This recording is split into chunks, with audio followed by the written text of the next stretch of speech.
It is August 14. In the army, I constantly encounter people who spent years preparing for a full-scale war, who knew it was inevitable and did everything to increase the chances of both their own survival and Ukraine's victory. Just a reminder, the war with Russia did not start in 2022, but in 2014, when Russia occupied Crimea and initiated a hybrid invasion in the Donbass. It was called hybrid because Russia itself did not acknowledge its involvement in the conflict.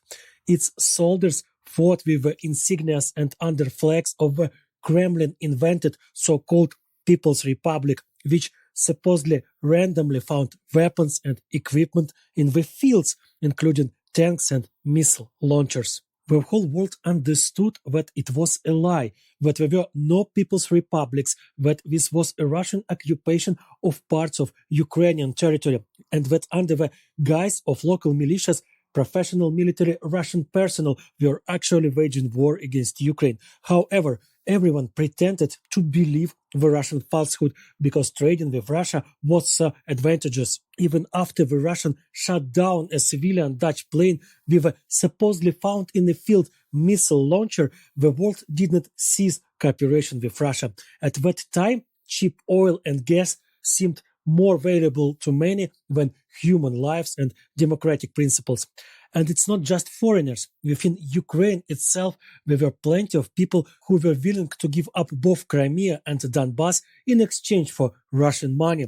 Even in parliament, there were at least several dozen deputies who advocated for friendship with Moscow, even at the cost of losing Ukrainian territories and sovereignty.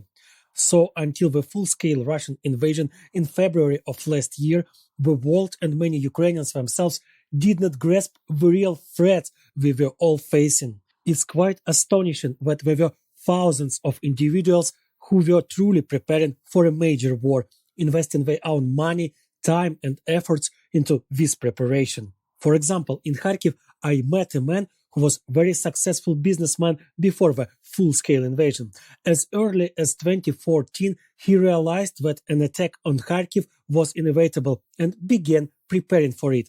He purchased legal firearms, ammunition, set up shelters for his family and colleagues, and bought several bank security vans, not combat armor, of course, but still a form of protection. Additionally, he personally funded individuals who wanted to travel abroad to learn how to operate modern combat equipment and handle weapons such as anti-tank missile systems and mortars. All of this was done at his own expense.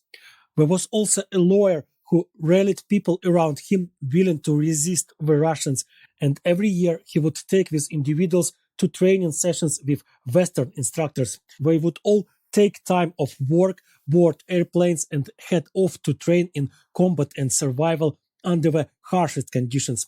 They endured freezing temperatures near the polar circle, suffered heat exhaustion in tropical climates, and learned to survive by eating insects and leaves. This preparation was not in vain. Those who underwent this training are now ready for anything and are formidable adversaries of the enemy. It turned out that many people not only prepared for the full-scale invasion themselves, but also assisted others. They funded training and equipment and even taught others themselves. My acquaintances who are medical professionals spent years traveling across the country freely importing the basics of military medicine to people, how to stop bleeding, immobilize a fractured limb, and evacuate the wounded. And all these individuals are now on the front lines. Not a single one of them has regretted investing time and money into preparing for the horror we are facing now.